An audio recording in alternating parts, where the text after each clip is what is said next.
Occupational English test. Listening test. This test has 3 parts. In each part, you'll hear a number of different extracts. At the start of each extract, you'll hear this sound. You'll have time to read the questions before you hear each extract, and you'll hear each extract once only. Complete your answers as you listen. At the end of the test, you'll have 2 minutes to check your answers. Part A. In this part of the test, you'll hear 2 different extracts. In each extract, a health professional is talking to a patient.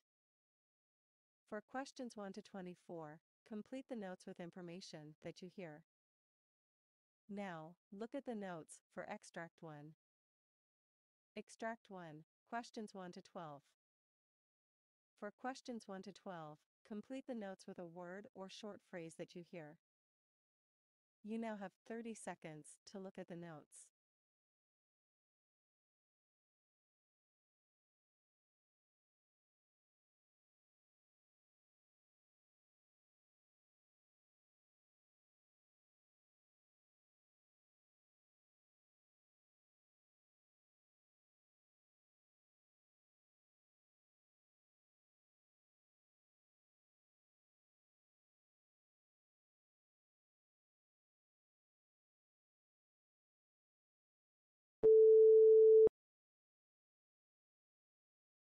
Hello, doctor. May I come in? Yes, please be seated. May I know your problem? Well, I'm a patient with marginal B-cell lymphoma, for which I had a splenectomy 2 years ago.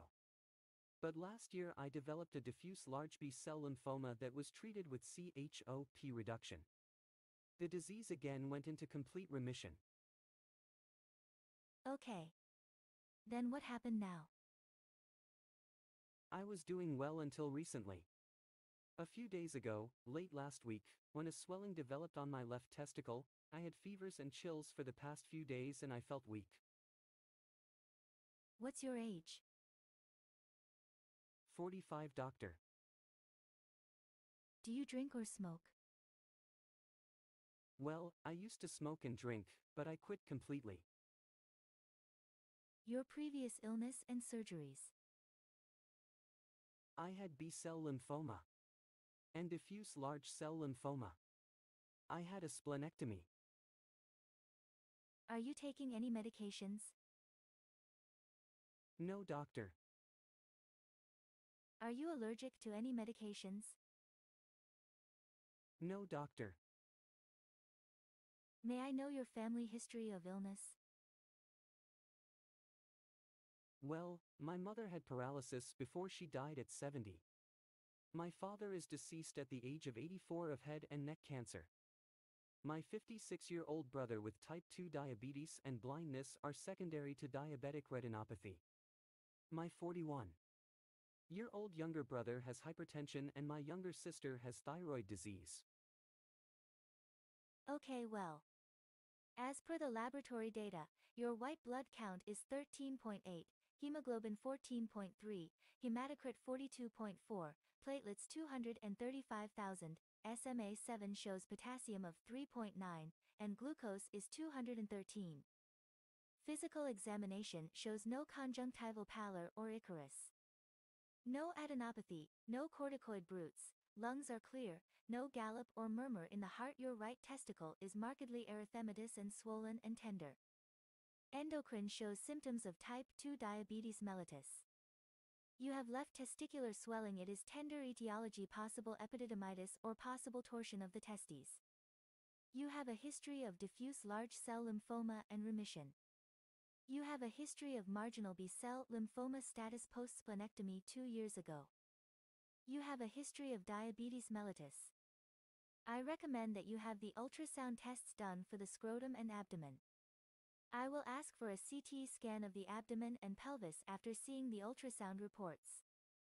I am prescribing IV antibiotics.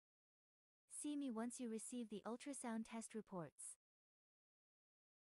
Extract 2, questions 13 to 24. For questions 13 to 24, complete the notes with a word or short phrase that you hear. You now have 30 seconds to look at the notes.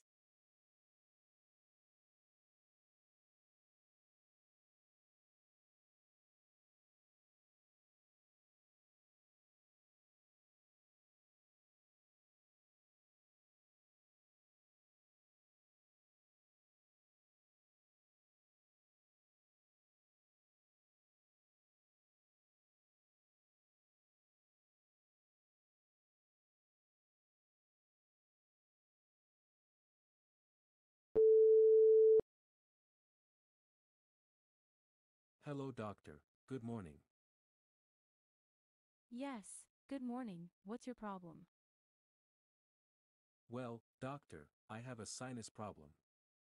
I get postnasal drainage, facial pain, headaches, sore throat, and congestion. For how many days have you been facing this problem? For the past 2 weeks, doctor. I'm also getting snoring tooth pain and nasal burning. Is it moderate or severe? It worsens in the evening and morning. What's your age? 47, doctor. Did you have any illness previously or any surgeries? Yes. Surgeries. Gallbladder and hernia. Do you drink or smoke?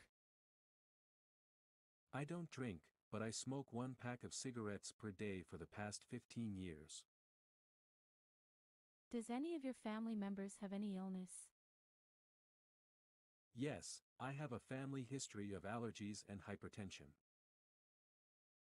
What are the medications you are taking? Claritin Dilantin and Rhinocort nasal spray. Are you allergic to any medicine? No, doctor.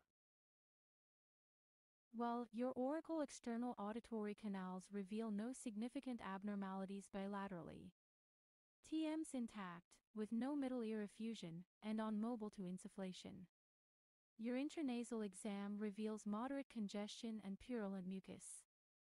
Your oropharyngeal examination shows teeth alveolar ridges reveal a missing molar. Examination of the posterior pharynx shows a prominent uvula and prominent postnasal drainage. The palatine tonsils are 2+ and cryptic. The palpation of the anterior neck reveals no tenderness. Examination of the posterior neck shows mild tenderness to palpation of the suboccipital muscles. Facial examination shows there is bilateral maxillary sinus tenderness to palpation. Waters view X-ray reveals bilateral maxillary mucosal thickening. You have acute maxillary sinusitis 461.0, snoring 786.09. Well, I am prescribing you Augmentin 875 mg twice a day and Mucofun 800 mg twice a day.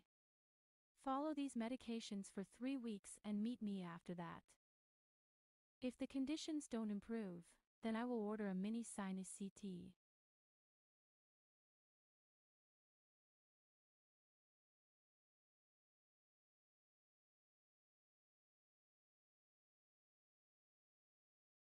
That is the end of Part A. Now look at Part B. Part B. In this part of the test, you'll hear 6 different extracts. In each extract, you'll hear people talking in a different healthcare setting. For questions 25 to 30, choose the answer A, B, or C, which fits best according to what you hear. You'll have time to read each question before you listen. Complete your answers as you listen. Now look at question 25. You hear a discussion between a doctor and nurse about hypoxemia and its causes. Now read the question.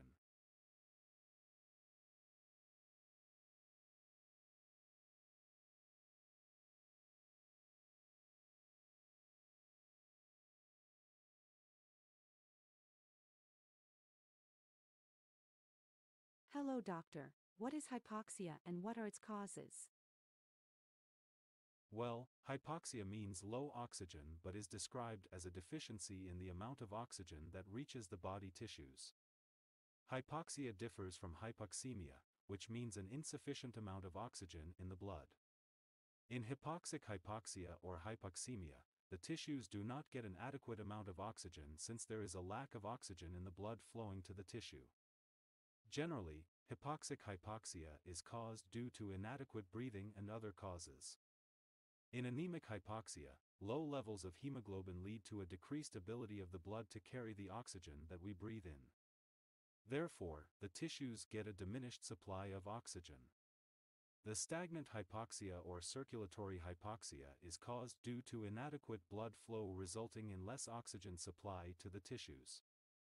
In histotoxic hypoxia, the tissues are incapable of utilizing the adequate amount of oxygen available, despite the adequate oxygen inhaled through the lungs and delivered to the tissues. Metabolic hypoxia occurs when there is excessive demand for oxygen by the tissues than usual. Oxygen may be absorbed, transported, and used properly by the tissues. However, due to a condition that raises metabolism, it is still insufficient. Sepsis is a perfect example of this. You hear a lecture about the disease called botulism. Now read the question.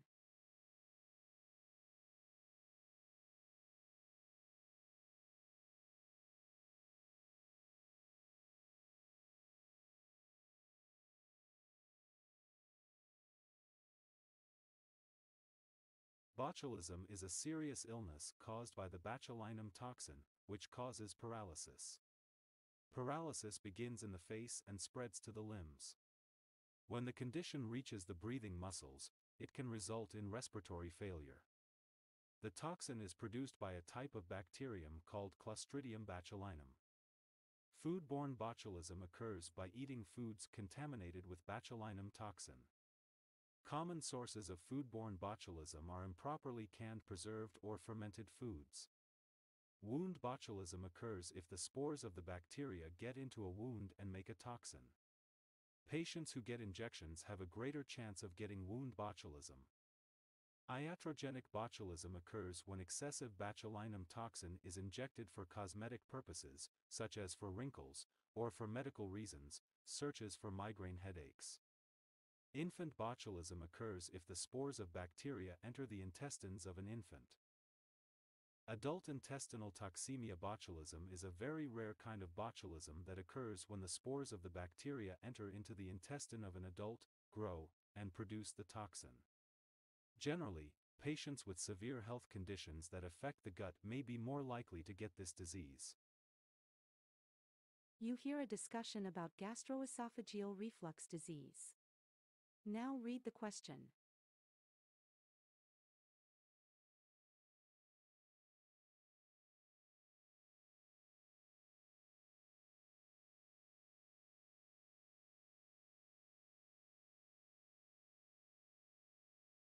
Doctor, what are the different causes of gastroesophageal reflux disease? Gastroesophageal reflux disease, or heartburn, is caused in many different ways. If the lower esophageal sphincter dysfunctions, then the lower esophageal sphincter will not close completely after the food reaches the stomach. Stomach acid will lend back up into the esophagus. A hiatal hernia occurs when the upper part of the stomach is thrusted upwards into the chest through an opening in the diaphragm. This occurs due to a weakening in the diaphragm or due to increased abdomen pressure searches with obesity. This opening is called the esophageal hiatus or diaphragmatic hiatus. It is considered that a hiatal hernia weakens the lower esophageal sphincter and causes reflux. When a patient has a motility disorder or slow stomach emptying, is caused due to a problem within the muscle itself or a problem with the nerves or hormones that control muscle contraction. Over 50% of the patients with gastrointestinal reflux disorder have the abnormal nerve or muscle function in their stomachs, resulting in impaired motility. Esophageal irritation is caused when certain types of food, drink, smoking, and medications can directly irritate the lining of the esophagus. In such conditions, it makes a difference to take the pill with a full glass of water and to stay upright after taking medicines for about 30 minutes. You hear a discussion about congenital myopathy and its types.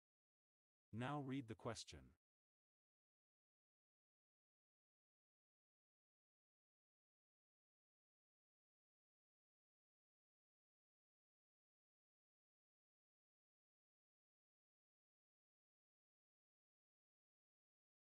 Hello, doctor. What is congenital myopathy and what are its types?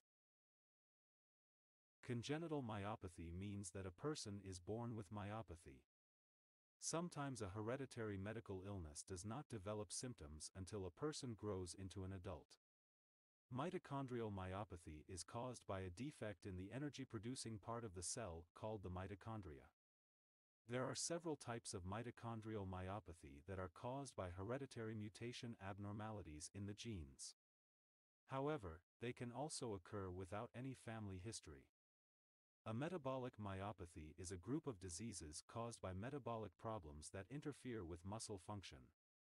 Generally, this condition is caused by defects in the genes that code for certain enzymes that are essential for normal muscle movement. A Nemelin myopathy is a group of disorders characterized by the presence of structures called Nemelin rods in the muscles. Nemelin myopathy is often linked with respiratory muscle weakness.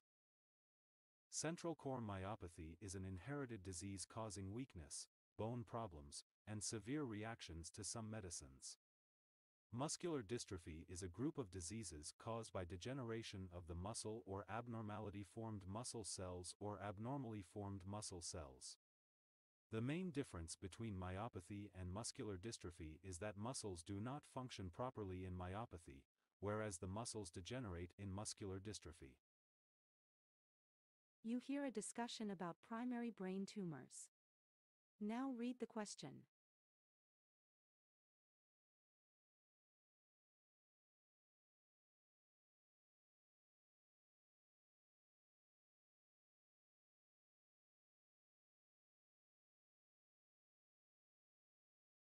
Hello, doctor. What are the types of primary brain tumors?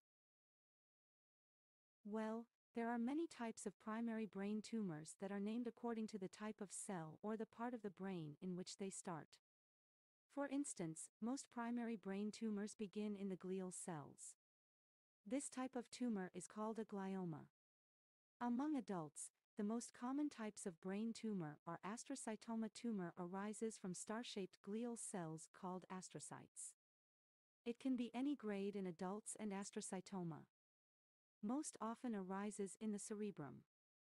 Oligodendroglioma tumor begins from cells that make the fatty substance that encases and protects nerves. It usually occurs in the cerebrum. Oligodendroglioma tumors can be either grade 2 or 3. Meningioma tumor begins in the meninges. It can be grade 1, 2, or 3. It's usually benign at grade 1 and grows gradually. You hear a discussion about different types of aspergillosis. Now read the question.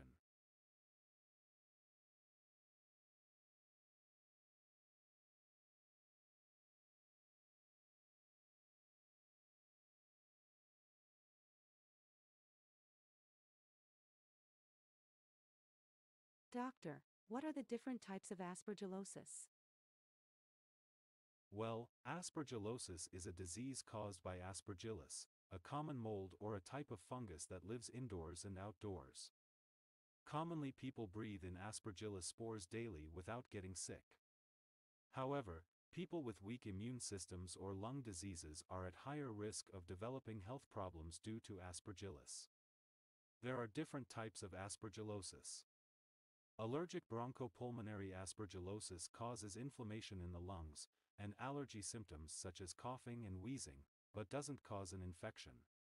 Allergic Aspergillus sinusitis causes inflammation in the sinus, and symptoms of a sinus infection are drainage, stuffiness, or headache. In the cutaneous aspergillosis, as spillages enters the body through a break in the skin and causes infection, usually in patients with weak immune system. Aspergilloma, also called a fungus ball.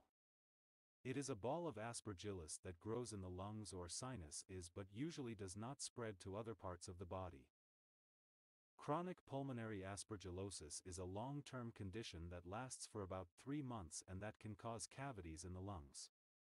One or more fungal balls may also be present in the lungs.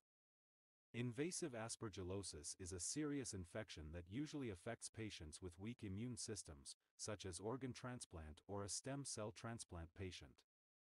Invasive aspergillosis most commonly affects the lungs, but it can also spread to other parts of the body.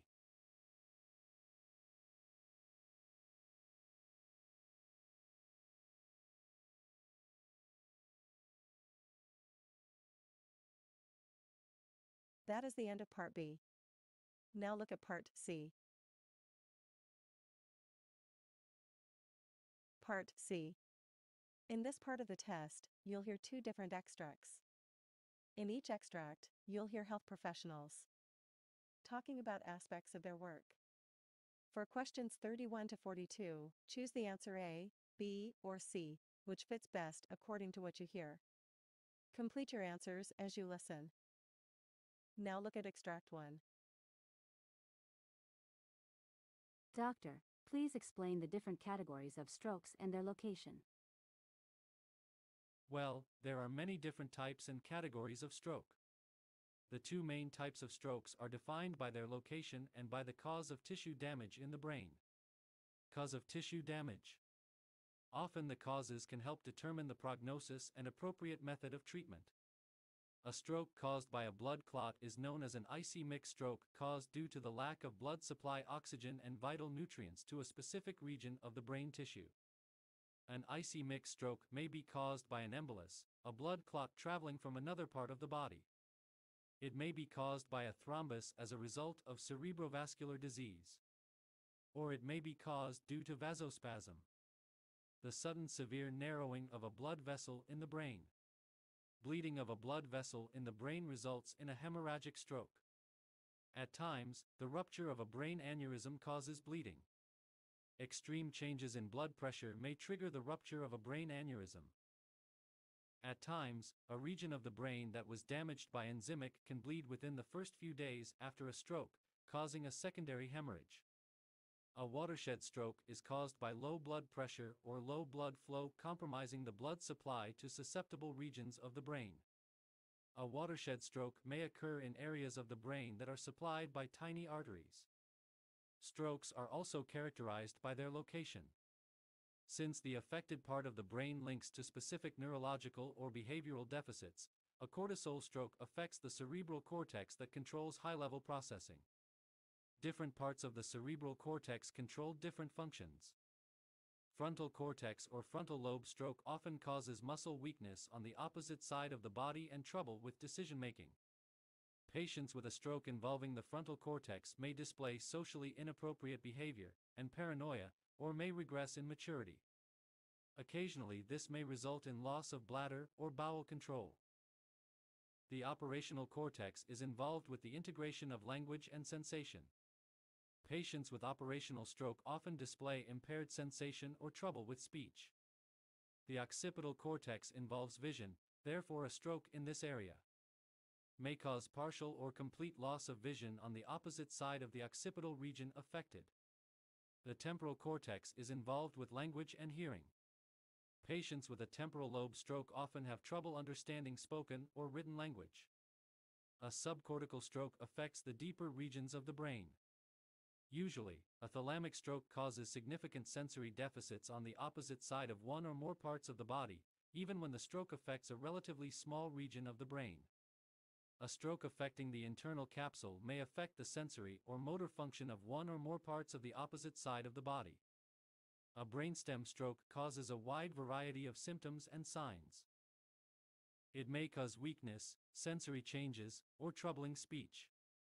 This condition can affect the movement of the opposite side or the same side of the face or mouth. Patients with a brainstem stroke may have trouble with eye movements manifesting double vision or blurred vision. In addition, the brainstem controls breathing and regulates the heart rate. A brainstem stroke may affect vital functions even when a relatively small area is affected. Some strokes are named after the blood vessel that was bleeding or blocked. The most commonly identified blood vessel in a stroke is the middle cerebral artery, which causes a large cortical stroke affecting the temporal and parietal lobes.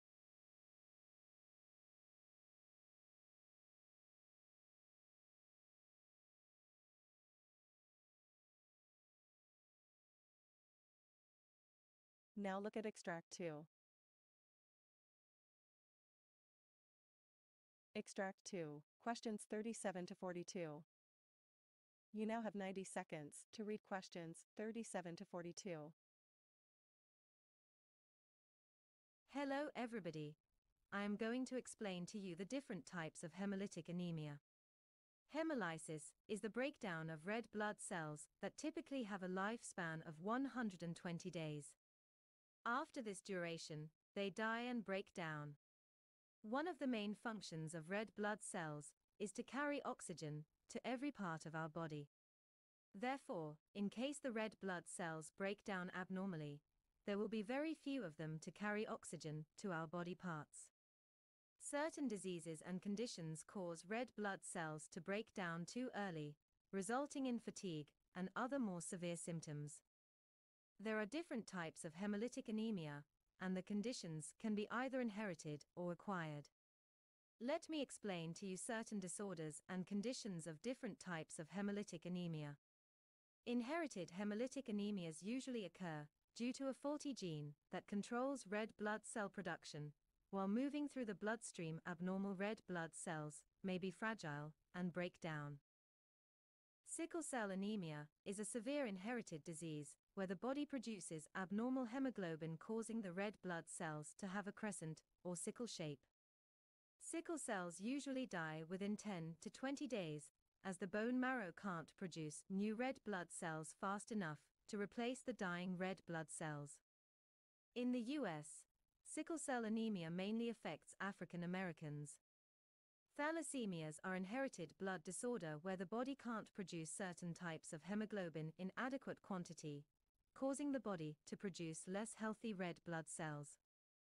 Hereditary spherocytosis occurs when the outer covering of red blood cells, called the surface membrane, is defected. In this condition, red blood cells have an abnormally short lifespan and a ball-like or sphere shape. Hereditary elliptocytosis, or ovalocytosis, causes a defective cell membrane, in which red blood cells are abnormally oval in shape, are not as flexible as normal red blood cells, and have a shorter lifespan than healthy cells. Glucose 6-phosphate dehydrogenase deficiency occurs when the red blood cells are missing an important enzyme called G6PD. The lack of enzyme causes the red blood cells to rupture and die when they contact with certain substances in the bloodstream. For patients with G6PD deficit, severe stress, infections, and certain drugs or foods can cause the destruction of red blood cells. Certain examples of such triggers include aspirin, anti-malaria drugs, sulfur drugs, non-steroidal anti-inflammatory drugs, naphthalene, or fovabines. Pyruvate kinase deficiency is caused when the body is missing an enzyme called pyruvate kinase. And with this condition, the red blood cells tend to break down quickly. Acquired hemolytic anemias occur when hemolytic anemia is acquired. In this condition, although the red blood cells may be normal, certain diseases or other factors will cause the body to destroy the red blood cells in the spleen or bloodstream with immune hemolytic anemia. The immune system destroys healthy red blood cells. The three main classifications of immune hemolytic anemia are autoimmune hemolytic anemia, which is the most common hemolytic anemia condition. For some unknown reason, this disease causes the body's own immune system to produce antibodies that start attacking our own healthy red blood cells. This disease may become severe and grow very aggressively. Alloimmune hemolytic anemia occurs when the immune system attacks transplanted tissues, a blood transfusion, or the fetus in some pregnant women. This disease can occur if the transfused blood is a different blood type than our own blood, and it can also occur during pregnancy. When a woman has rhesus-negative blood and her fetus has rhesus-positive blood, drug-induced hemolytic anemia occurs when a medicine triggers the immune system to attack its own red blood cells. In such cases, one may be drug-induced hemolytic anemia. Chemicals in medicine, such as penicillin, can attach to red blood cell surfaces and cause the development of antibodies. Mechanical hemolytic anemias cause physical damage to red blood cell membranes, which can cause destruction at a faster rate than normal. The damage may be caused by changes in the small blood vessels, or due to certain medical devices. High blood pressure during pregnancy is called preeclampsia, or a condition that causes seizures in pregnant women called eclampsia. Malignant hypertension, or a rare blood disorder such as thrombotic thrombocytopenic purpura that causes blood clots to form in small blood vessels throughout the body. Moreover, participating in strenuous activities can also result in blood cell damage in the limbs at times. With paroxysomal nocturnal hemoglobinuria, the body will destroy abnormal red blood cells caused by a lack of certain proteins more rapidly than normal. Individuals with this disease are at increased risk for blood clots in the veins and low levels of white blood cells and platelets. Certain infections, substances, and chemicals can also damage red blood cells, resulting in hemolytic anemia. For instance, toxic chemicals, malaria, tick-borne diseases, or snake venom.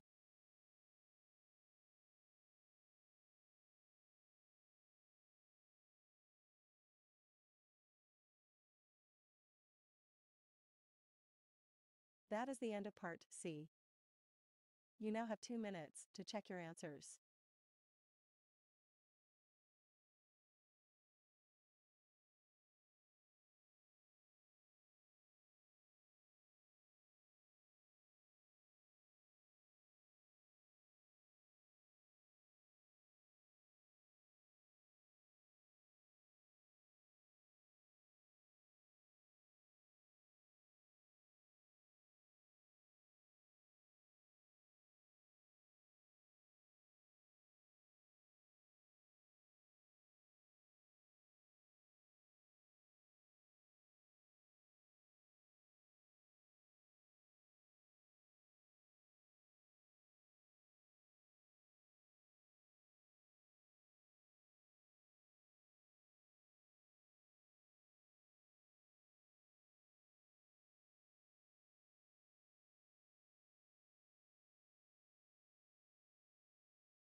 That is the end of the listening test.